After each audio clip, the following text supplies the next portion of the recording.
Hello, good morning, students. Today in 11th class physics, we are starting a new topic, gravitational potential energy. Gravitational potential energy. अब इसको बहुत simple तरीके से अभी हम लोग इसमें डिफाइन करने वाले हैं.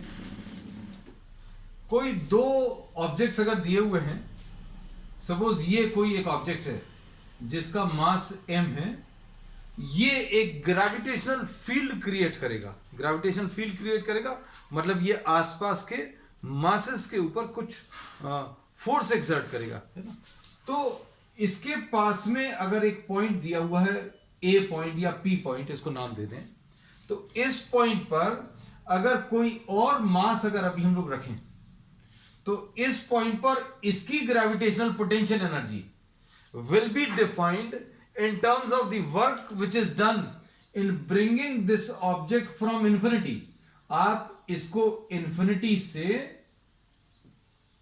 इसकी ग्रेविटेशनल फील्ड में ए पॉइंट तक लेकर आओ, तो जितना वर्क अभी हम लोग करेंगे वो वर्क इस सिस्टम के अंदर स्टोर होगा in the form of energy which will be termed as gravitational potential energy.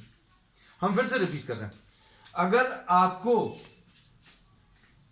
एक मास दिया हुआ है,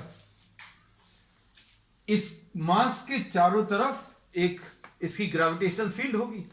इसकी ग्रेविटेशनल फील्ड में एक पॉइंट ए है और इस पॉइंट ए पर एक मास m दिया हुआ है और ग्रेविटेशनल पोटेंशियल एनर्जी डिफाइन करनी है इस मास की. तो कैसे डिफाइन करेंगे? इसकी ग्रेविटेशनल पोटेंशियल एनर्जी अगर डिफाइन करनी है तो आप इस m मास को इंफिनिटी से a तक लेकर आओ, तो ग्रेविटेशनल पोटेंशियल एनर्जी किसके बराबर आ जाएगा? वर्क के बराबर आ जाएगा, है ना. तो ये अब हम लोग कैलकुलेट भी करेंगे और डिफाइन भी करेंगे. तो ग्रेविटेशनल पोटेंशियल एनर्जी की पहले डेफिनेशन लिख लेना है. Gravitational potential energy of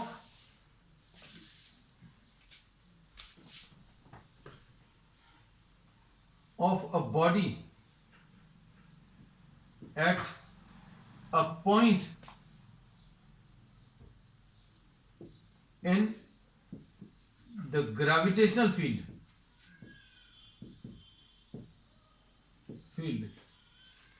in the gravitational field of another body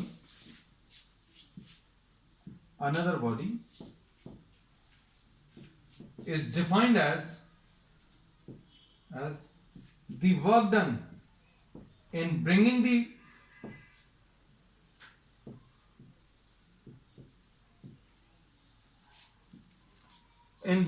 body from infinity,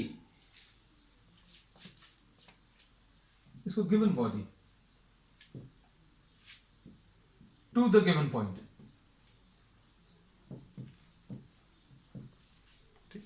अब हम लोगों ने ये दिया हुआ है, ये एक मास m है और इससे r डिस्टेंस पर ये एक पॉइंट है और इस पॉइंट को बच्चों अभी हम लोगों ने P नाम दिया और इस P पॉइंट पर M. तो अब हम लोग क्या बोलेंगे? Gravitational potential energy will be equal to what? The work done. Simple देखना, बहुत सिंपल डेफिनेशन ये वाली. Work done in bringing M, work done in bringing M from infinity to the point P. ये बहुत simple definition. Gravitational potential energy अगर आपको बतानी तो कैसे बताएंगे? इस m मास को आप कहां से? इंफिनिटी से ले आओ. और सिंपल डेफिनेशन अगर अभी हम बोलें, अगर दो पार्टिकल्स दिए हुए हैं, r डिस्टेंस पर हैं, तो अभी हम लोग क्या बोलेंगे? इसमें से किसी एक को आप इंफिनिटी पर ले लो. Take any one of these at infinity, then the work which is done in assembling the two masses together to the given distance, इन दोनों masses को इंफिनिटी से दिए गए डिस्टेंस पर कलेक्ट करने में जो वर्क आएगा उसको अभी हम लोग ग्रेविटेशनल पोटेंशियल एनर्जी बोलेंगे. अब इसके बाद देखो जरा ध्यान से. Suppose this is the object of mass m1 and this is the object of mass m2. इन दोनों के बीच में डिस्टेंस सपोज 2 मीटर्स है. तो अब आपको ग्रेविटेशनल पोटेंशियल एनर्जी डिफाइन करनी, तो क्या करोगे बच्चों? m1 को तो यहीं ले लो और m2 को क्या करो? m2 को आप इंफिनिटी पर मान लो. m2 को कहां पर मान लो, इन्फिनिटी पर, और इन्फिनिटी से p पॉइंट तक लाने में जो आप वर्क करोगे वो वर्क कैलकुलेट कर लो, and work will give you what, the gravitational potential energy.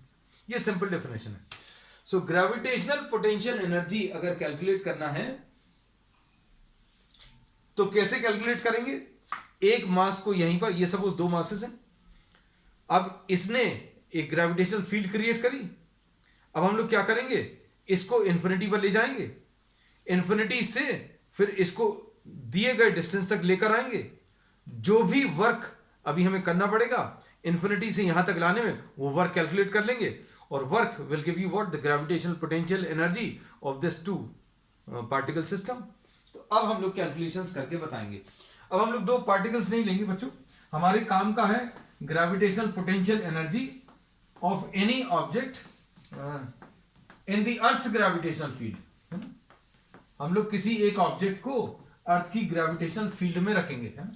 तो दो पार्टिकल्स की जगह एक पार्टिकल और दूसरा ऑब्जेक्ट अर्थ लेने वाले हैं।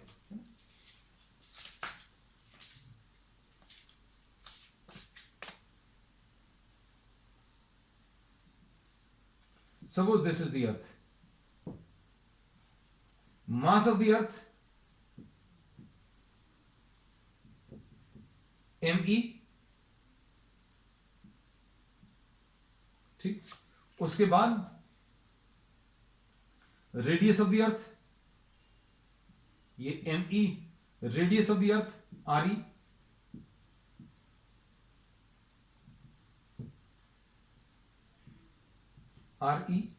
अब इसके सेंटर से r डिस्टेंस पर ये एक पार्टिकल है p पॉइंट पर, एक पार्टिकल है p पॉइंट पर जो कि r डिस्टेंस पर रखा हुआ है। अब ग्रेविटेशनल पोटेंशियल एनर्जी निकालनी है, इसके लिए क्या करेंगे, इस m को हम लोग इन्फिनिटी पर अज्यूम करेंगे। इन्फिनिटी से p पॉइंट तक लाने में जो वर्क अभी आप करोगे that will be termed as the gravitational potential energy of this object in the gravitational field of the earth, या फिर इन दोनों ऑब्जेक्ट्स का जो gravitational potential energy of the system है वो डिफाइन करेंगे। कैसे डिफाइन करेंगे, हमने बोला कि आप इस m मास को इन्फिनिटी पर ले लो, इन्फिनिटी से यहां तक लाने में, एग्जिस्टिंग डिस्टेंस तक लाने में जो वर्क करना पड़ेगा उसको अभी हम लोग क्या बोल देंगे, ग्रेविटेशनल पोटेंशियल एनर्जी, ठीक। So what we are doing, earth को तो अभी हम लोग कहीं नहीं ले जा रहे, ये अर्थ यहीं पर रखा हुआ है me, और इसका रेडियस re है, ये पॉइंट बच्चों p है जो अभी हम लोगों ने ऑलरेडी लिया था। अब क्या करने वाले हैं, अब हम लोग m मास को फ्रॉम इन्फिनिटी लेकर आ रहे हैं। अब इसमें लिख रहा है move m from infinity to the point p, ठीक। अब इसके बाद क्या करने वाले, consider m at a distance x from the center of the earth।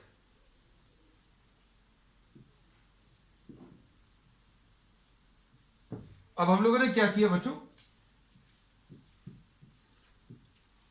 इसको x डिस्टेंस पर कंसीडर कर लिया, क्योंकि जब आप इसको अच्छे से सुनना, ये सपोज अर्थ है, ये m मास है, हमने इन दोनों के बीच का डिस्टेंस 10 मीटर्स लिया। अब आपको सॉरी r डिस्टेंस ले लिया, we are not taking this as 10 metres, ये अर्थ है, दिस इज द ऑब्जेक्ट, इन दोनों के बीच में डिस्टेंस r है। अब इसकी ग्रेविटेशनल पोटेंशियल एनर्जी निकालनी तो क्या करना पड़ेगा, इन्फिनिटी से इसको लाना पड़ेगा, और इन्फिनिटी से जब इसको लेकर आ रहे हैं तो ये डिस्टेंस चेंज होगा, इस पार्टिकल का इससे डिस्टेंस चेंज होगा, और जो चीज चेंज होती है उसको अभी हम लोग x से रिप्रेजेंट करते हैं। So distance is changing, distance x से ले लिया। अब ये x की वैल्यू चेंज हो रही है, x चेंजेस, और x की वैल्यू कैसी चेंज हो रही है, x की वैल्यू मैक्सिमम इन्फिनिटी है, और अभी हम लोग कहां तक लेकर आ रहे हैं, x को कम करते करते करते अभी हम लोग p पॉइंट तक ला रहे हैं, x is equal to r, x is equal to infinity से लेकर आप x की वैल्यू r तक इसको लेकर आ रहे हो। अब सबसे पहली चीज अभी हम लोग क्या कर रहे हैं, हम लोग फोर्स कैलकुलेट कर रहे हैं। Force acting on M, F will be equal to G M E M upon X square.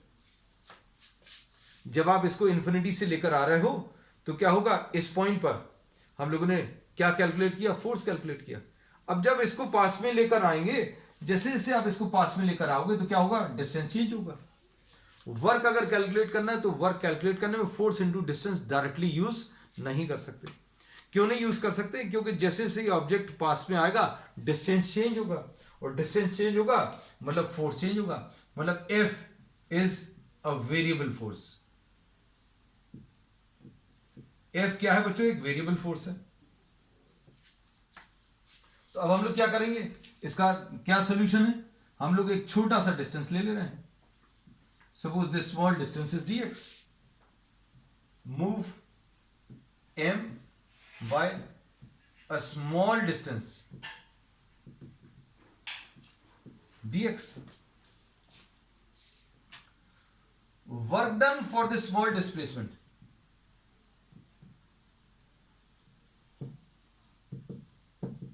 ये कितना आ जाएगा, dw लिख ले रहे हैं और इसको f इंटू dx लिख ले रहे हैं। अब f की value G M E M upon X square dx ऐसा लिख लिया, ये dw आ गया। ये छोटा सा डिस्टेंस मूव कराने में कितना वर्क करना पड़ा ये निकाल लिया। अब क्या करेंगे, इन्फिनिटी से P पॉइंट तक की जर्नी आप छोटी छोटी डिस्टेंसेस पे कवर करेंगे। हर छोटे डिस्टेंस के लिए आप ऐसे वर्क कैलकुलेट करोगे और टोटल वर्क कैलकुलेट करके आपको क्या मिल जाएगा, ग्रेविटेशनल पोटेंशियल एनर्जी मिल जाएगी, है ना। तो अब हम लोग इसमें क्या करने वाले हैं,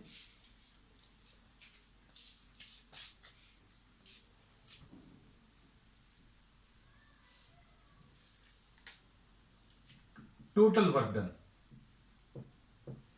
इन moving m from infinity to the point P, ये W आ जाएगा और ये क्या आ जाएगा, integration of dw।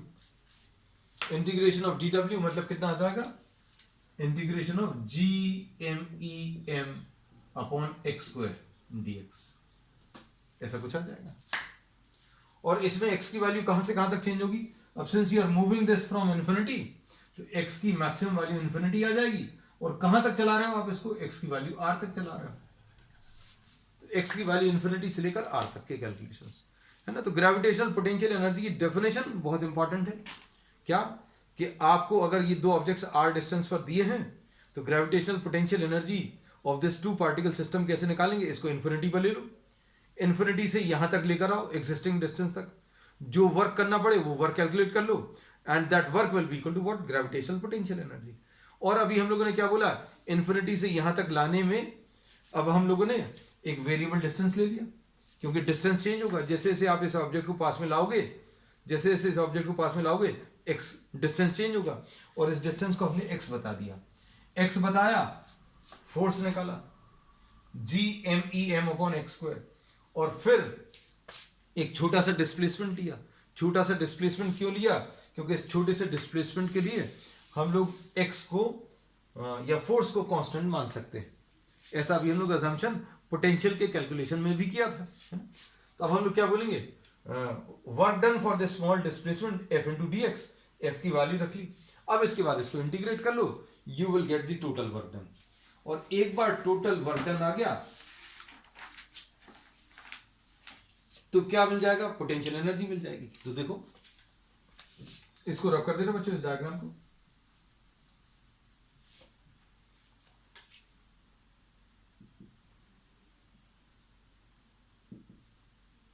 Ji M E M है और ये x टू द पावर -2 है, dx है इन्फिनिटी से r तक, तो ये कितना आ जाएगा, G M E M x to the power -2 + 1 upon -2 + 1 infinity से r, और ये -1 इधर आ जाएगा, ये minus G M E M X के ऊपर -1, इसको भी हम लोग 1/x लिख सकते हैं इन्फिनिटी से r,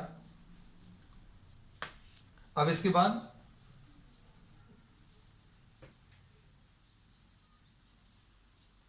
इसको minus G M E M लिख सकते हैं। आर एक्स की जगह आर रख दो, फिर एक्स की जगह इन्फिनिटी रख दो, तो 1/r माइनस 1/इन्फिनिटी, पहले अपर वैल्यू फिर लोअर वैल्यू, तो ये आ जाएगा minus G M E M divided by R. तो ये टोटल वर्क डन मिल गया। और ये टोटल वर्क डन बच्चों क्या दे देगा? This work done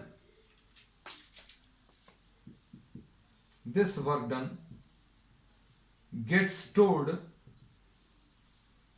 as the gravitational potential energy। ये वर्क बच्चों इसके अंदर स्टोर हो गया इन the form of what? Gravitational potential energy. और इसी को अभी हम लोग U बोल देते हैं। U will be equal to W will be equal to minus GMEM divided by R। तो ये फाइनल रिलेशन है। तो ग्रेविटेशनल पोटेंशियल एनर्जी क्या है, ये अभी हम लोगों ने डिफाइन भी किया और डिराइव भी किया। ग्रेविटेशनल पोटेंशियल एनर्जी, अगर आपको ये अर्थ है जिसका मास me है और ये एक और ऑब्जेक्ट है जिसका मास m है, इन दोनों के बीच का डिस्टेंस अगर r है, तो ग्रेविटेशनल पोटेंशियल एनर्जी किस किस के ऊपर डिपेंड कर रही है बच्चों? Mass of the earth, mass of the object, mass of the earth, mass of the object and the distance. इन्हीं चीजों के ऊपर ये बच्चों डिपेंड कर रहा है। अब इसमें अगर आपको याद हो, ग्रेविटेशनल पोटेंशियल का फॉर्मूला क्या होता था अर्थ के कारण? ये अभी हमने लास्ट टर्म पे डिस्कस किया। इस अर्थ के कारण P पॉइंट पर ग्रेविटेशनल पोटेंशियल कितना आता था? Minus G M P divided by M E upon R. I am sorry, minus G M E upon R. तो minus G M E upon R अगर आप इसमें रख दोगे तो ये कितना आ जाएगा? Vp into M. तो ग्रेविटेशनल पोटेंशियल एनर्जी के ये दो फॉर्मूले हैं बच्चों, ठीक। एक तो minus G M E M divided by R, और दूसरा क्या? Potential at the point P into M. अब ये जो कैलकुलेशंस अभी हम लोगों ने किए हैं, ये अर्थ और एक ऑब्जेक्ट मास m के लिए कैलकुलेट किए। अब इसको अभी हम लोग एक्सटेंड कर सकते हैं बच्चों, ध्यान से सुनना। सपोज ये m1 है, ये m2 है, इनके बीच में डिस्टेंस अगर r है, तो ये पूरा का पूरा कॉन्सेप्ट जो अभी हम लोग ने इसमें डिराइव किया है वो यहां पर भी बता सकते हैं। इसको कैसा बोलेंगे? Gravitational potential energy of two particle system, यह आ जाएगा minus G m1 m2 divided by r। कुछ डिफरेंस है क्या इसमें? ये देखो, ये भी वही है, minus G M E M upon R. Minus G लिखा हुआ है, m1 m2 मतलब m1 ये है, m2 ये है, me और m है, तो m1 m2 लिख दिया डिवाइडेड बाय r। तो ये gravitational potential energy of two particle system. हम लोगों को ज्यादा काम का रहेगा gravitational potential energy of a particle and earth, है ना। ये जो दो पार्टिकल सिस्टम है, इसमें अभी हम लोग एक ऑब्जेक्ट इस पार्टिकल को ले लेंगे, दूसरा ऑब्जेक्ट अर्थ ले लेंगे, तो वही ज्यादा काम का है, इसलिए अभी हम लोगों ने इसको डिराइव किया। अब इसके बेसिस पर अभी हम लोग ग्रेविटेशनल पोटेंशियल एनर्जी, अच्छे सुनना, ऑफ थ्री पार्टिकल सिस्टम निकाल सकते हैं। ग्रेविटेशनल पोटेंशियल एनर्जी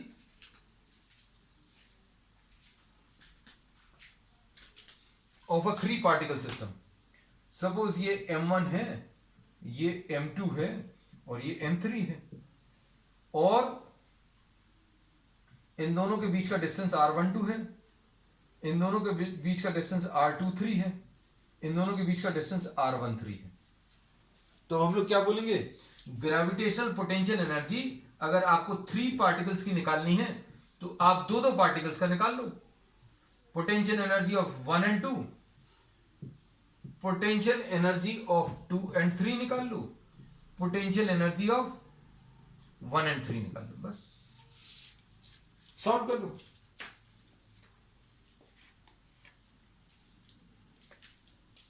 रब कर देना बच्चों इसको, है ना, ये क्योंकि अभी हम लोग कर चुके हैं, इसी का और डिस्कशन भी लेंगे आगे।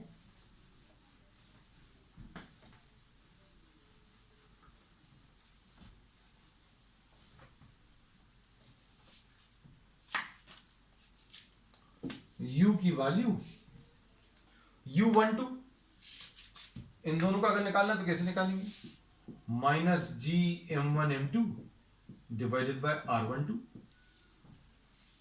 u23 इन दोनों का तो ये आ जाएगा माइनस जी m2 m3 अपॉन r23, और इसका कितना आ जाएगा, जी m1 m3 r13। अब ग्रेविटेशनल पोटेंशियल एनर्जी ये 3 पार्टिकल सिस्टम का है। अब इसमें ये चीज याद रखना कि ग्रेविटेशनल पोटेंशियल एनर्जी जो है of any object near the earth surface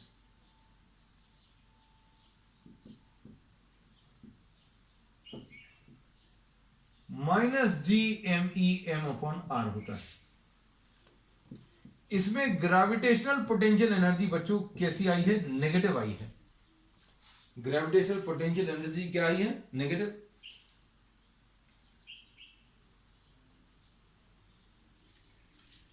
इसका मतलब क्या है, ये नेगेटिव साइन का मतलब ये है, एनर्जी क्या है, हम लोग बोलेंगे वर्क कैलकुलेट किया, वर्क कैलकुलेट किया मतलब फोर्स है, और अगर नेगेटिव आ रहा है मतलब the force involved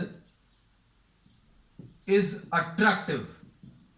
अगर कहीं पर ये नेगेटिव साइन के साथ आ रही है पोटेंशियल एनर्जी, मतलब ये जो फोर्स है ये अट्रैक्टिव है ना।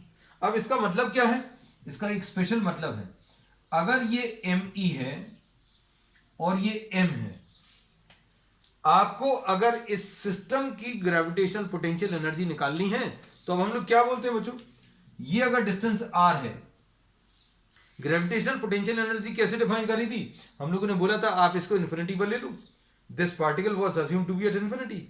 इन्फिनिटी से दिए गए डिस्टेंस तक लाने में, दिया हुआ डिस्टेंस मतलब r डिस्टेंस, इन्फिनिटी से r डिस्टेंस तक लाने में जो आप वर्क करोगे वो ग्रेविटेशनल पोटेंशियल एनर्जी होगी। तो यहां पर वर्क नेगेटिव आ रहा है। वर्क नेगेटिव क्यों आ रहा है, क्योंकि ये मास बच्चों ये अट्रैक्ट हो रहा है किसकी तरफ, ये मास ऑफ द अर्थ की तरफ, ये अर्थ इसको अपनी तरफ अट्रैक्ट कर रहा है। इसका मतलब क्या है, work is done by the gravitational pull of the अर्थ।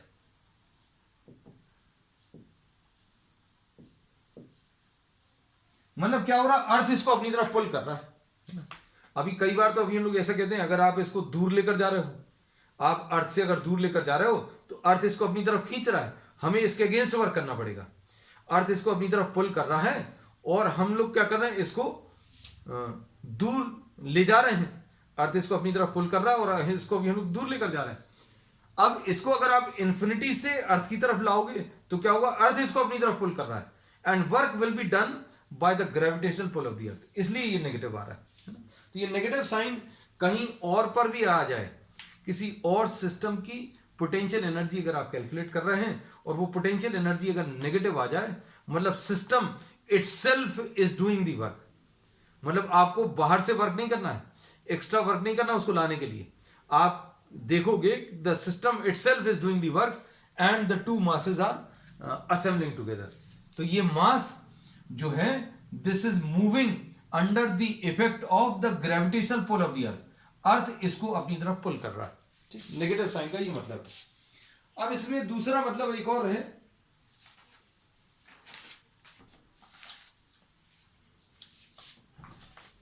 इसमें जैसे जैसे आर को आप इंक्रीज करोगे तो क्या होगा, ये बड़ा कंफ्यूजन रहता है बच्चों को। U is equal to minus G M E M upon R. इसमें R को अगर आप इंक्रीज करो तो क्या होगा, ग्रेविटेशनल पोटेंशियल एनर्जी कम हो जाएगी कि ज़्यादा हो जाएगी, ये कन्फ्यूजन है। वैसे बहुत सिंपल सी मैथमेटिक्स है भाई, डिनोमिनेटर को अगर आप इंक्रीज करोगे तो ये वाला नंबर कम हो जाएगा, लेकिन यहां पर माइनस साइन है। सिंस आर इंक्रीजेस यू ऐसा लगता है डिक्रीज होना चाहिए, लेकिन डिक्रीज नहीं होगा, because here you are having a minus sign, what happens, U increases. U क्या होगा बच्चों, इंक्रीज होगा, है ना। क्यों, क्योंकि यहां पर increases because of minus sign. इसको अभी हम समझा दे रहे हैं। जैसे सपोज फॉर एग्जांपल आर की वैल्यू आपने 10 लिया, फिर आर की वैल्यू 20 ले ली, है ना, तो क्या हो जाएगा, यू की वैल्यू सपोज 10 लेने पर, just the numbers are just taken as an example, U की वैल्यू सपोज -50 थी। अब आर आपने डबल कर दिया, आर अगर आपने डबल कर दिया तो क्या हो जाएगा बच्चों, आर अगर डबल कर दिया तो यू आधा हो जाएगा। तो नंबर तो छोटा हो गया, लेकिन माइनस साइन है, तो -50 और -25 में से कौन सा बड़ा है, तो अब हम लोग बोल सकते हैं बच्चों this is greater, so if this is I, this is F, so we say that U F is greater than U I. ठीक है, तो आर अगर आप इंक्रीज करते हैं, आर अगर आप इंक्रीज करते हैं तो क्या होता है, यू की वैल्यू बच्चों इंक्रीज हो जाती है। ठीक, चलो next.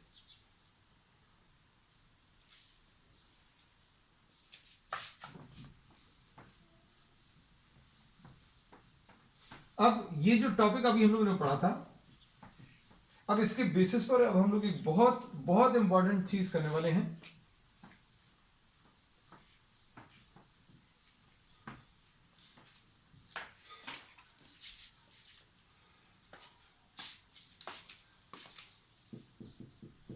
If an object is taken from the earth surface to an altitude h, earth surface से अगर आप एल्टीट्यूड h तक ले जाएं तो क्या हो जाएगा, यहां पर ये ऑब्जेक्ट मास m है, ये अर्थ का मास me सेंटर पर मान लिया, ये re है। यहां पर अब क्या किया, अब आप इस ऑब्जेक्ट को मास m जिसका है उसको h एल्टीट्यूड पर ले गए, और ये re है। ग्रेविटेशनल पोटेंशियल एनर्जी का फॉर्मूला क्या है, ये me है, ये m है, दोनों के बीच में डिस्टेंस अगर r है तो -GME m/r होता है। ये अप्लाई करो यहां पर, तो u इनिशियल क्या है बच्चों, -GME m divided by re। Final क्या आ जाएगा बच्चों, potential energy, final potential energy. ये फिर से अप्लाई करो, -GME m upon r, r दोनों के बीच का डिस्टेंस, तो दोनों के बीच का डिस्टेंस कितना आ जाएगा बच्चों, re प्लस h। अब क्या आएगा, change in potential energy, gravitational potential energy, ये final minus initial potential energy.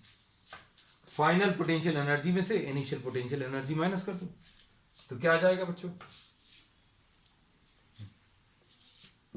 Final है -GME m upon re plus h minus initial potential energy minus sign के साथ,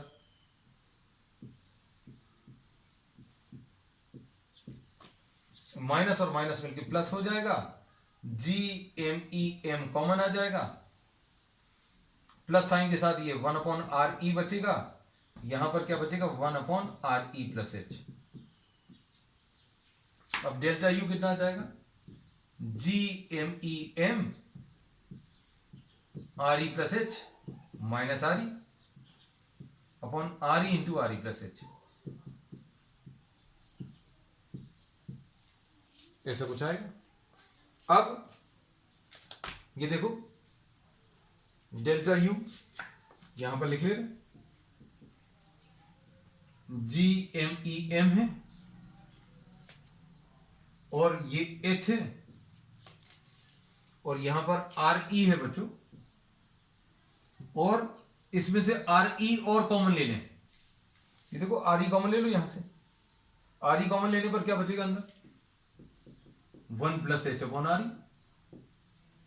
अगर नहीं क्लियर होता तो आर ई को अंदर मल्टीप्लाई करो, आर ई इसको इससे मल्टीप्लाई करेंगे तो आर ई कैंसिल होगा, एच आ जाएगा, तो R E plus H, perfectly okay. अब ये कितना आ गया, G M E upon R E square, G M E upon R E square, और एम है एच है upon 1 plus H by R E. सब कुछ वैसे ही लिखा हुआ है। अब ये क्या चीज है बच्चों, ये एक्सेलरेशन ड्यू टू ग्रेविटी का रिजल्ट है, तो क्या आ जाएगा इसकी जगह, what do we get finally, ये आ जाएगा जी, इसकी जगह जी लिख दिया, M H upon 1 plus H by R E, यानी डेल्टा यू आ गया M G H upon 1 plus H by R E. अब ये रिजल्ट कुछ देखा देखा लग रहा है, कुछ थोड़ा सा देखा देखा, M G H upon 1 plus H by R E. अभी तक हम लोग क्या पढ़ते आए थे, if any object is taken to an altitude H, तो चेंज इन पोटेंशियल एनर्जी कितना होता है, एम जी एच।